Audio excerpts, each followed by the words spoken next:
Dumulog sa National Bureau of Investigation ang iba pang biktima raw ng umano'y housing scam ni Delphine Lee.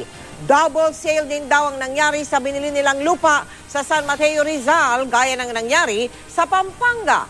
Nakatutok si John Consulta.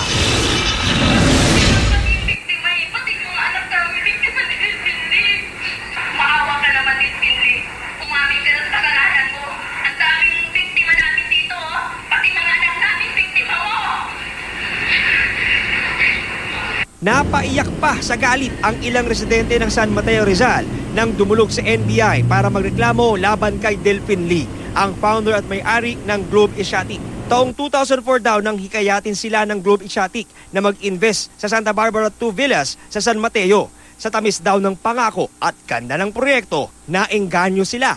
Pero kalaunay, nadiskubre nila, Worldwood pala at hindi Globe Asiatic ang may-ari ng lupa. At double sale din daw o merong iba pang may-ari ng kanilang tinitirhang bahay at lupa. Kaya hininto muna nila ang pagbabayad. Pero laking gulat daw nila nang biglang magpalabas ang Globe Asiatic ng notice to vacate laban sa kanila. Hindi ako natatakot sa kanila.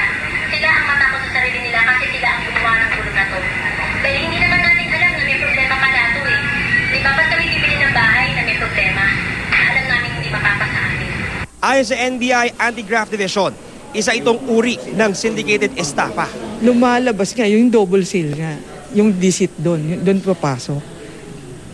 Tapos yung damage nila, yun nga, yung hard-earned money nila, saan pupunta? Investment yun eh, so zero ba yun?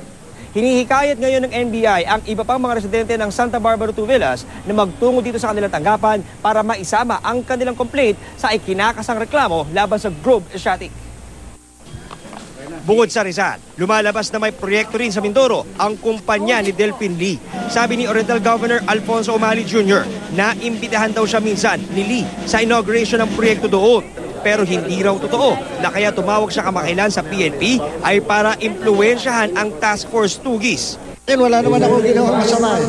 Nagtanong lang ako. Yung sinasabing nandun ako sa hotel, akong ka-meeting, nagpunta pa raw ako sa at tinawag ko, nakipagsigawan pa raw ako kay Chief PNP. Sabi ko nga sino naman ang in his right mind to shout at the Chief PNP? Itinanggi rin niya na kamiting si Lee sa hotel nung gabing maaresto.